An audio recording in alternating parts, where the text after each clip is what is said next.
देखिए वो विपक्ष में है और वो विपक्ष का काम कर रहे हैं और मुझे लगता है कि वो जो काम कर रहे हैं उन्हें वो करना चाहिए। बाकी सरकार का जो काम है वो सरकार अपने ईमानदारी के साथ हम लोगों को काम करना है। वो विपक्ष में है और मैं तो उसको धन्यवाद दूंगा कि इसी तरीके से 10-20 साल तक विपक्ष में रह के ट्वीट करते रहे। नमस्कार, मेरा नाम है निखिल। आप देख रहे हैं news for nation. Mukesh Sahani एक कार्यक्रम में पहुंचे थे जहां उनसे सवाल किया गया कि तेजस्वी प्रसाद यादव ने एक ट्वीट किया है। उन्होंने कहा है कि बिहार में अफसरशाही हावी हो रही है। इस पर मुकेश सहनी ने बड़ा बयान देते हुए कहा है कि वह विपक्ष में हैं और विपक्ष का काम बखूबी से निभा रहे हैं। इसी तरह विपक्ष में 15-20 साल और बैठकर ट्वीट करते रहें, यही अच्छा होगा उनके लिए। साथ ही साथ मुकेश सहनी ने यूपी चुनाव को लेकर के कहा है कि यूपी में हम अकेले लड़ने वाले हैं और हमारी पार्टी वहां अकेले ही लड़ाई लड़ेगी। साथ ही साथ जनसंख्या नियंत्रण कानून जिस तरीके से लगातार भाजपा आवाज़ उठा रही है कि जातिगत जनगणना नहीं, जनसंख्या नियंत्रण कानून होना चाहिए, इसको लेकर मुकेश सहनी ने कहा है कि जनसंख्या नियंत्रण कानून होना चाहिए, जागरूकता भी होनी चाहिए, जागरूकता के साथ साथ कानून भी बहुत ज़रूरी है। क्या कुछ कह रहे हैं मुकेश सहनी, यह हम आपको सुनवाते हैं। केसी त्यागी ने कहा है कि एनडीए बीजेपी के साथ हम लड़ना चाह रहे हैं।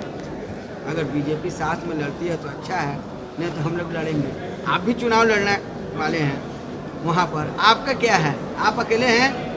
मैं उत्तर प्रदेश में मैं चुनाव की तैयारी कर रहा हूँ। परसों भी मैं जाके आया हूँ और मजबूती से हम अपनी पार्टी को मजबूती से बेस बना रहे हैं और मैं अभी तक 165 सीट पर चुनाव लड़ने का निर्णय ले चुका हूं और आने वाले समय में सोचा जाएगा। फिलहाल उस पर हम तैयारी कर रहे हैं और फिलहाल तो यही निर्णय है कि अकेले दम पे चुनाव लड़ेंगे।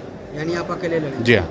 ये जनसंख्या नियंत्रण को लेकर जो है जेडीयू बोल रही है कि हम उसके विरोधी नहीं। निश्चित तौर पे सरकार, राज्य सरकार, केंद्र सरकार इस पर बैठे एक अच्छे पॉलिसी बनाए और सरकार जो निर्णय लेंगे, राज्य सरकार, केंद्र सरकार, उसके साथ हम हैं। जनसंख्या नियंत्रण होना चाहिए देश में। जी, निश्चित तौर पे इस पे ध्यान देने की आवश्यकता है केंद्र सरकार और राज्य सरकार को, ये भी हो और इस पे एक बेहतर पॉलिसी बने जिसमें किसी को कोई तकलीफ ना हो और मैं तो कहूँगा कि एनडीए हो या यूपीए हो, सब नेता के साथ बैठकर एक अच्छे पॉलिसी बनाए और उसके ऊपर ये होना चाहिए।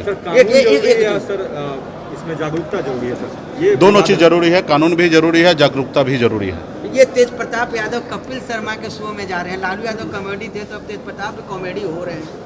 अभी देखिए ये सब चीज़ तो अभी कोई निमंत्रण दिए हैं, कहीं कोई जा रहे हैं, अब इस पर मैं ज़्यादा क्या टिप्पणी दूँ। धन्यवाद। आज सुबह ही तेजस्वी यादव ने ट्वीट किया है कि अफसरशाही जो है वो बिहार में एक बार फिर से हावी हो गया है और उसका पैसा जो है वो मंत्रियों तक भी पहुँच रहा है। ट्वीट किया है तेजस्वी यादव। देखिए वो विपक्ष में है और वो विपक्ष का काम कर रहे हैं और मुझे लगता है कि वो जो काम कर रहे हैं उन्हें वो करना चाहिए। बाकी सरकार का जो काम है वो सरकार अपने ईमानदारी के साथ हम लोगों को काम करना है। वो विपक्ष में है और मैं तो उसको धन्यवाद दूंगा कि इसी तरीके से 10-20 साल तक विपक्ष में रह के ट्वीट करते रहे।